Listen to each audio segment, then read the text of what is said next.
উপজেলা নির্বাচনে vice chairman হিসাবে পদপ্রার্থী ছিলেন সুমন মিয়া, মোহাম্মদ সুমন মিয়া।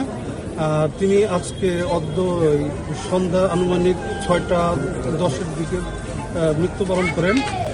ঘটনার প্রেক্ষিতে আমরা জানতে পেরেছি যে আবিদ হোসেন রুবেল অপর একজন ভাইস চেয়ারম্যান প্রার্থী, তিনি চশমা প্রতীকের, এবং সুমন মিয়া তিনি তালা প্রতীকের, উভয় পক্ষই রায়পুরা উপজেলার পাড়াতলী ইউনিয়নের তারা প্রচারণায় যায়। নির্বাচনী প্রচারণায় গেলে মামদির কান্দি নামক জায়গায় তাদের উভয় গাড়ি একটা পর্যায়ে তারা একই জায়গায় চলে আসলে উভয় গাড়ি তারা ওই স্থানে উভয় গাড়ি কর্মী সমর্থকদের মধ্যে উত্তেজনা দেখা দিলে এক পর্যায়ে তাদের মধ্যে হাতাহাতি হয় এবং গাড়ি ভাঙচুর করলে এক সময় এই তালা প্রতীকের ভাইস চেয়ারম্যান প্রার্থী সুমন মিয়া তিনি নিজেকে রক্ষা করার জন্য গাড়ি থেকে নেমে নিরাপদ স্থানে যাওয়ার জন্য দৌড় দেওয়ার এক পর্যায়ে তিনি অসুস্থ হয়ে পড়েন।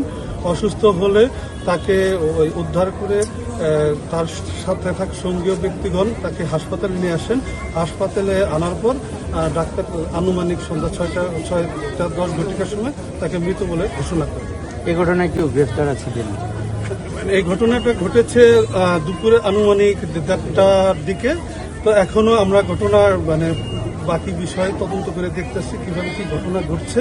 এই বিষয়ে কেউ যদি দোষী থাকে আইন অনুযায়ী তাদের বিরুদ্ধে ব্যবস্থা গ্রহণ করা। আমরা চিকিৎসকের সঙ্গে গোলাগুলির কথা, এখানে কি আসলে গুলিতে মারা গেছে না পিটায় হত্যা রক্তাক্ত? আমরা এখন প্রাথমিক স্রোত হালে যেটা দেখেছি সেটা অনুযায়ী আমরা তথ্য দিয়ে দিব। এরপরে ময়নাতদন্ত রিপোর্ট পেলে সব পরিষ্কার হয়ে যাবে।